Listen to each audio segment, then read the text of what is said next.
खुलुमबाय।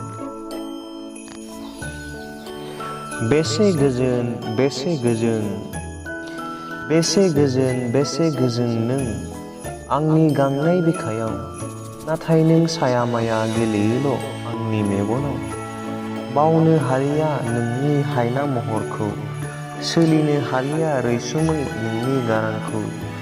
खाराव माराव नागिरबायो अख्रां सायाव, थाद' थाद' खोनासंनो बिजिरबायो दाउनि गाराङाव।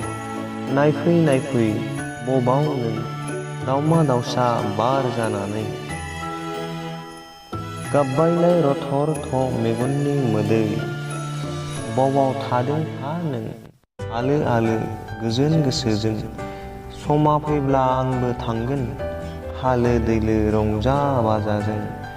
आख' फाख' खालामहैगोन नोंनि मावनायाव, बार जोमै जानानै थांगोन आं नोंनि देरायाव। एसेनोसै, गोजोन्थों।